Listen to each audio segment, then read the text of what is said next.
You on Okay, the program, John. I want to start by asking you, nice to be here.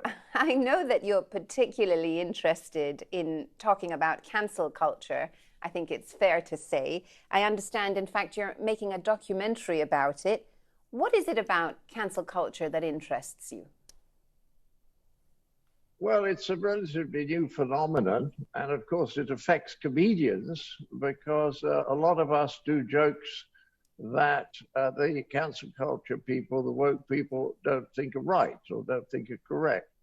So I've been asked to do the program. So I've been exploring it. I've been reading quite a lot of books and trying to understand what it's all about. But it's quite a complex matter, and it seems to be boiling down to the fact that I think some people are rather overprotective. I mean, we all want parents to be protective, but we don't want them to be overprotective because that raises children who are not perhaps very well going to adapt to the real world. I think it's very important that things should go wrong and that minor bad things should happen because that helps people to learn to become a little bit tougher when they go out into the world, which is not a terribly friendly place a lot of the time.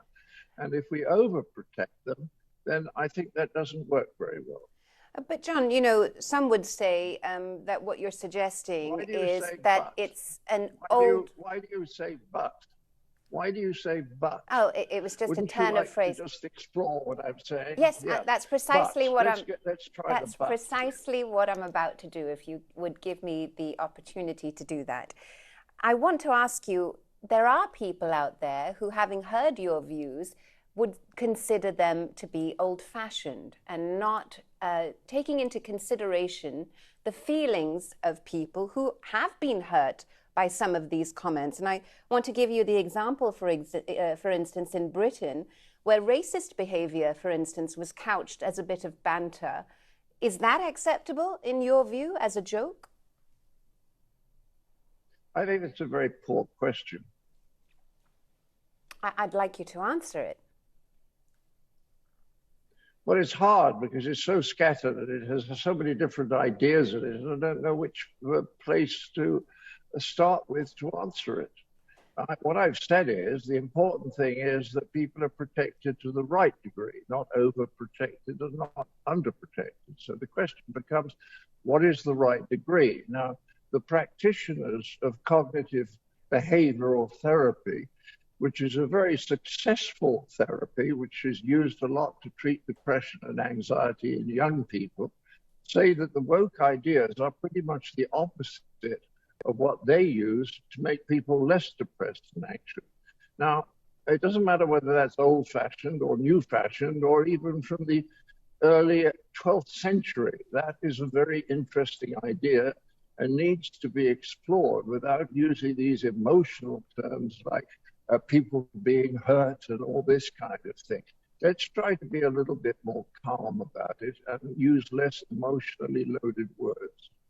Are you saying that Now, people I are? think I think you were going to ask me. Are you going to ask me about being here in Singapore to do shows and Yes. in Bangkok, or is that at the back of your agenda? No, no, we certainly did ask you about that, John.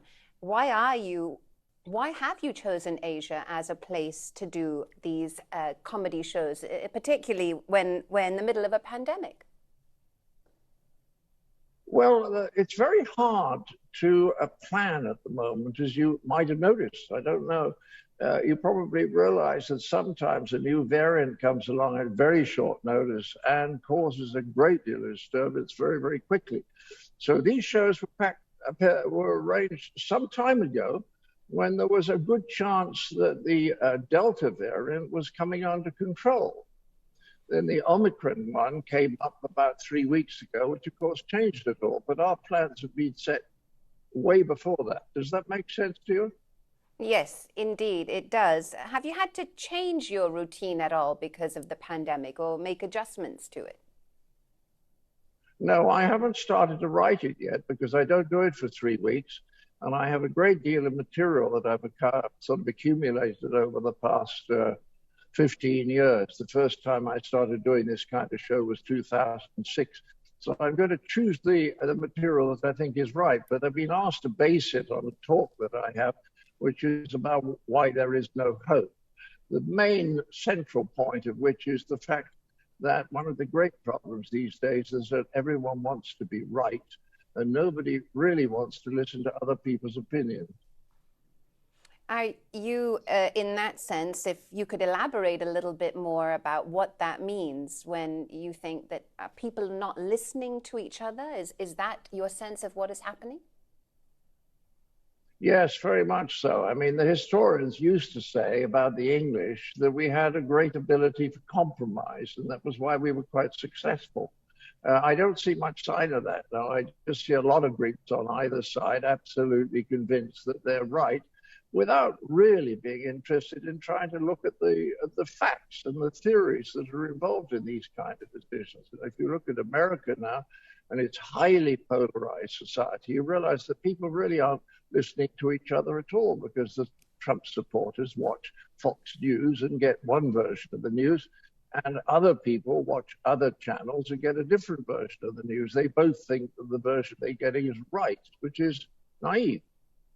John, I want to ask you about your thoughts on another comedian. I don't know if you know this American comedian, Dave Chappelle, who faced a huge backlash for his comments. We're back on cancel culture. Yes, I thought we were going to be talking about shows and comedy, but I'm not interested in doing this interview anymore. So I'll leave you now. Bye-bye.